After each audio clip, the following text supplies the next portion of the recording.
True self-care are not fabulous. They're unfabulous activities. They're not things people get excited about. They're not things you can show off on your IG page that people are like, yay, ooh, ah. Do you get what I'm saying? It's like a morning fucking run. It's like creating the spreadsheet for your finances. Those are things that true self-care is. It's the unfabulous activities.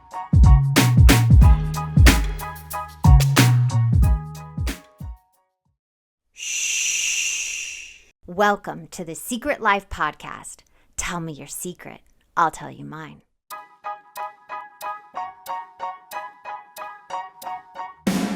Sometimes you have to go through the darkness to reach the light. That's what I did. After 12 years of recovery in sex and love addiction, I finally found my soulmate, myself. Please join me in my novel, Secret Life of a Hollywood Sex and Love Addict, a 4-time bestseller on Amazon. It's a brutal, honest, raw, gnarly ride, but hilarious at the same time. Check it out now on Amazon.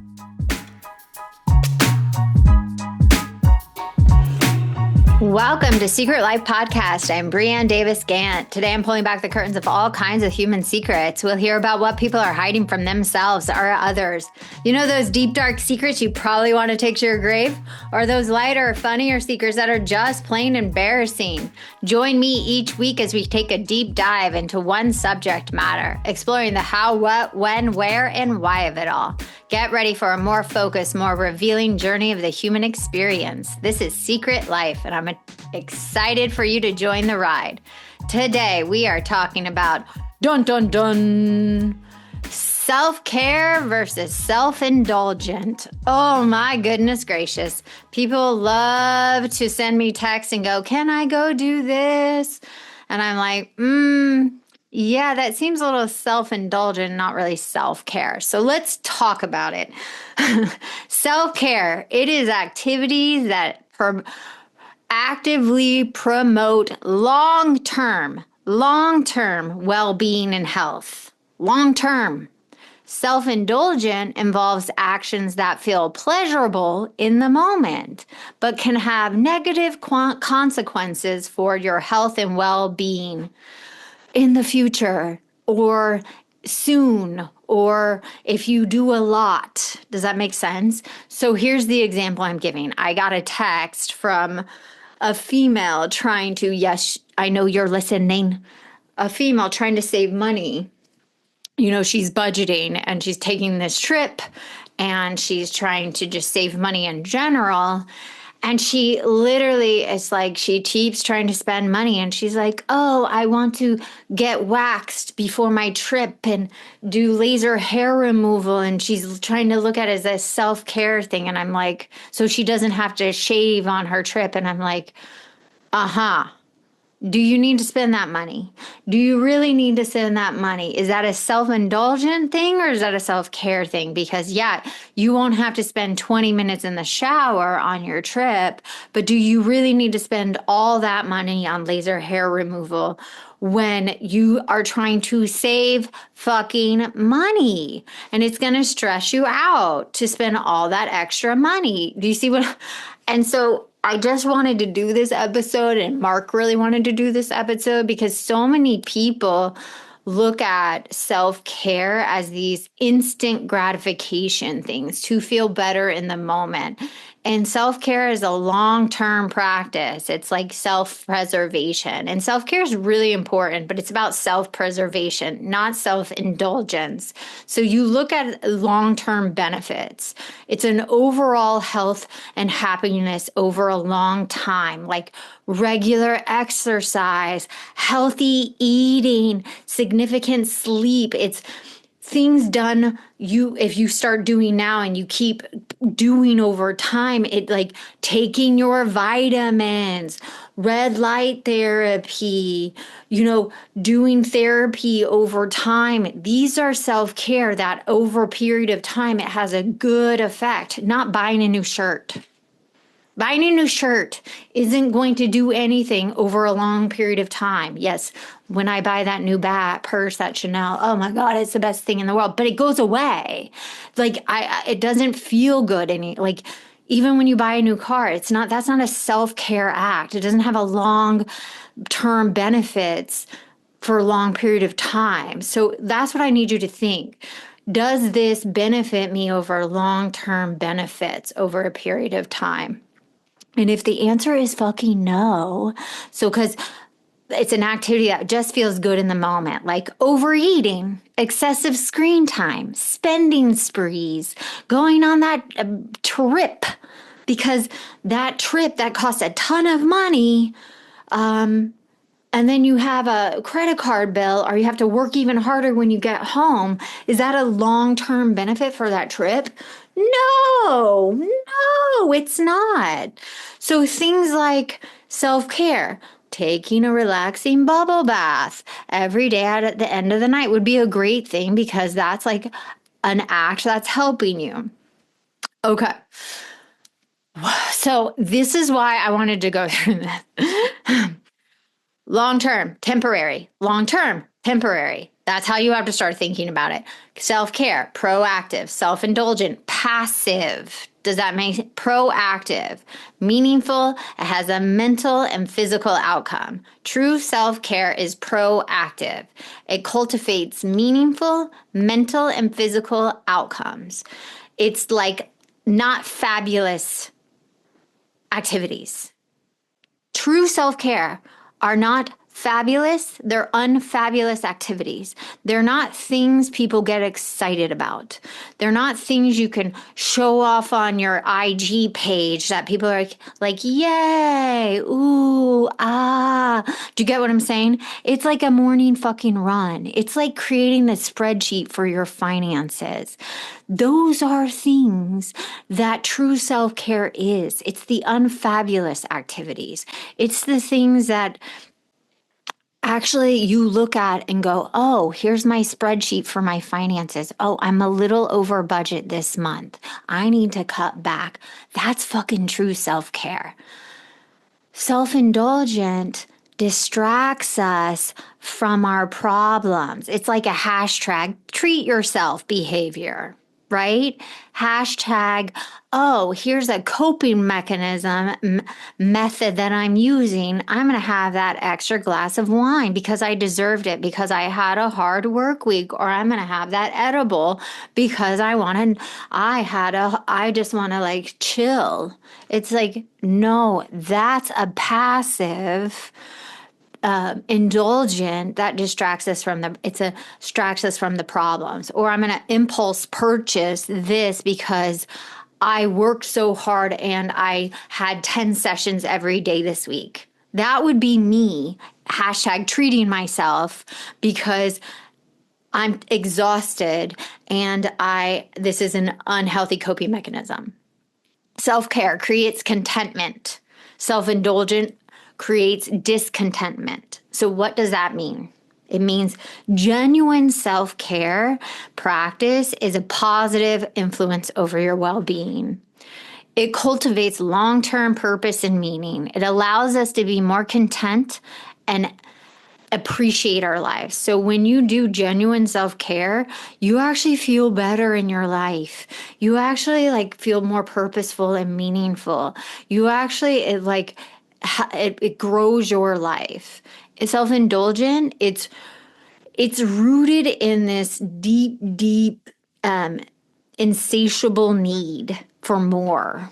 It's like chasing a trend of instant gratification. And it's like posting a selfie, which I do every Wednesday, so I know what that is. But I don't look at any of the comments or likes. It's this thing where it's like discontentment. It's like chasing the next hit, the next like, the next thing that makes you feel, oh, I feel better. And then it goes away so fast. Like I said about the Chanel bag, the last time I bought a purse, it felt good for like a day. I'm not kidding. A day. And I was like, and I love Chanel bags. I know. But like after it, I was like, how many do you need? You don't need that many. It's pointless. It's a purse. Who fucking cares? And I haven't bought one since. I haven't bought one in so long. I just don't even care anymore. Like none of it means anything. And it's so freeing. Like none of the shit on the outside means anything. And at times it's like, well, what's the fucking point of life? And it's like consumption is not the point. Food is not the point.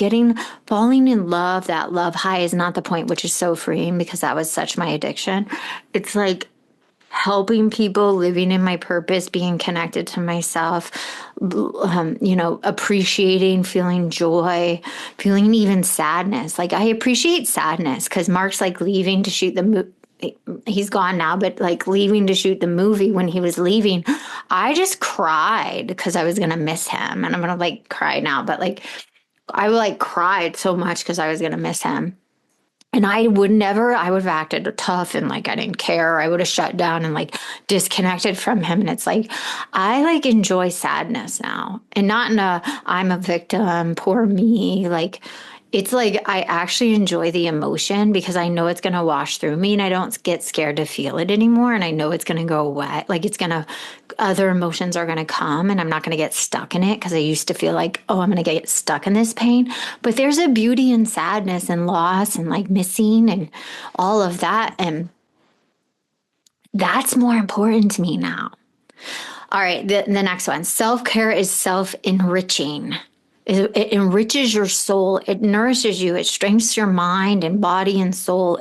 This is the purpose. It enriches you. It makes you want to show up better. It gives you a responsibility almost. Like when you do that bath at night, red light, stretching, I had a cough, so I nebulized at night. I took my antibiotic. When you do all of that, even though it feels like a pain at times, it's like, it actually like felt better every morning, and it enriched my body and my mind and my soul. And then showing up for your community, doing things for your community, it enriches your life.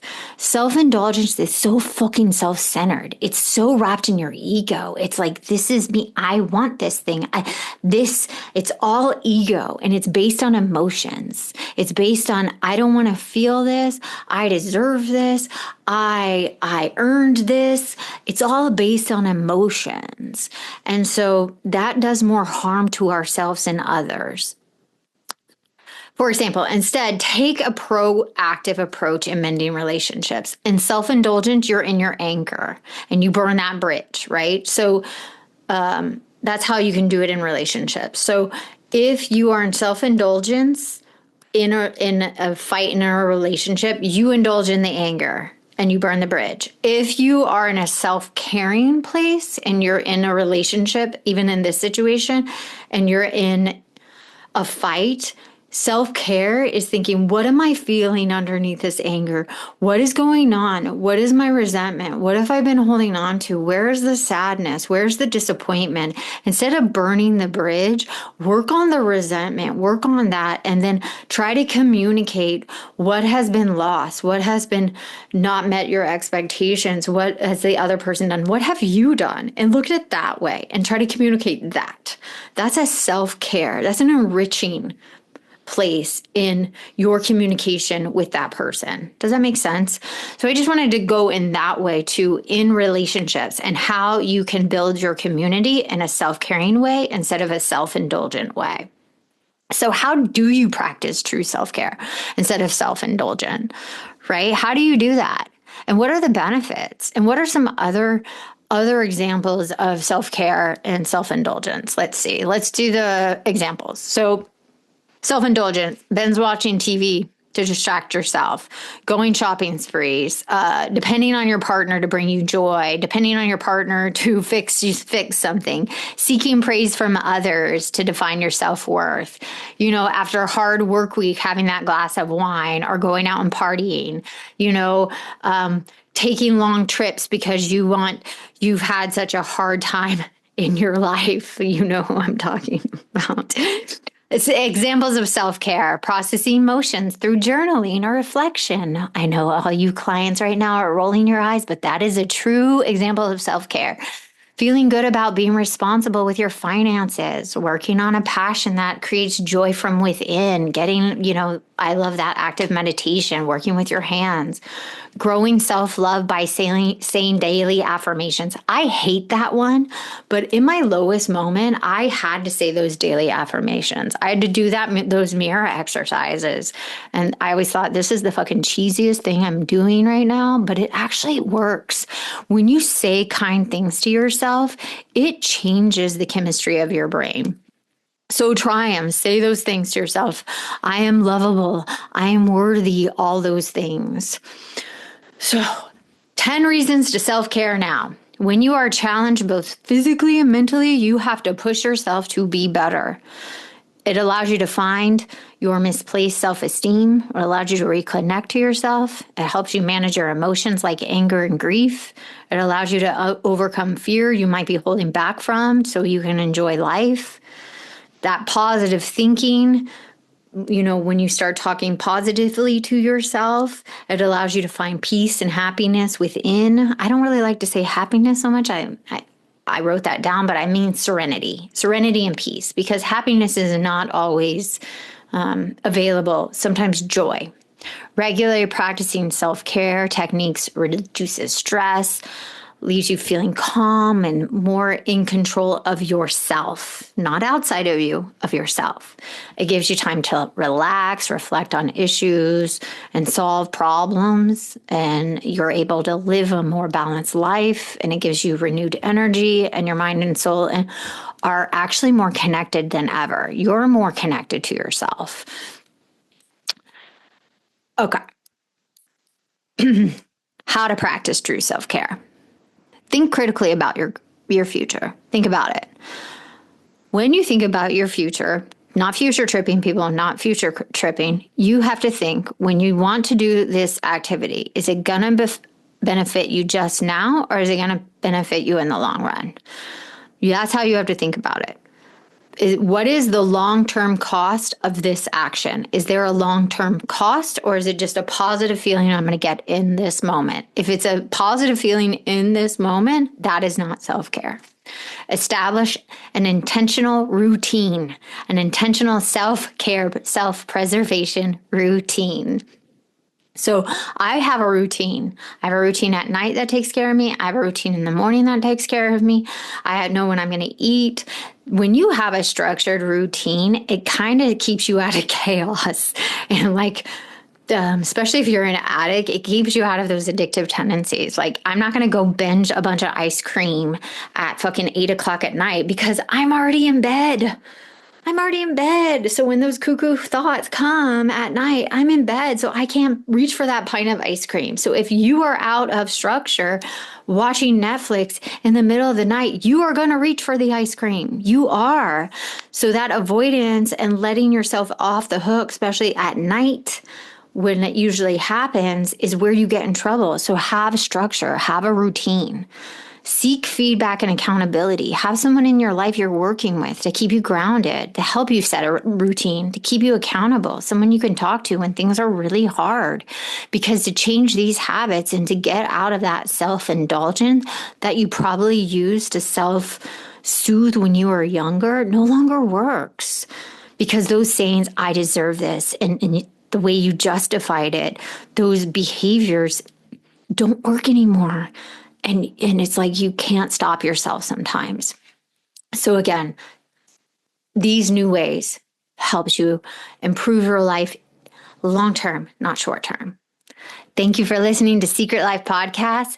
Try to see what benefits me long-term is called self-care, self-preservation. What benefits me short-term is self-indulgence. It's all in the ego. It's all in the getting out of this feeling now. I deserve it. I earned this bullshit. I'm calling bullshit.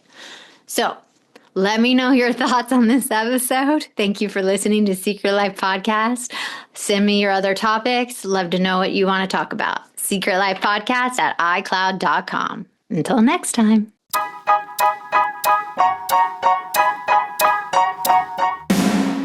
Thanks again for listening to the show. Please subscribe, rate, share, or send me a note at secretlifepodcast.com. And if you like to check out my book, head over to secretlifenovel.com or Amazon to pick up a copy for yourself or someone you love. Thanks again. See you soon.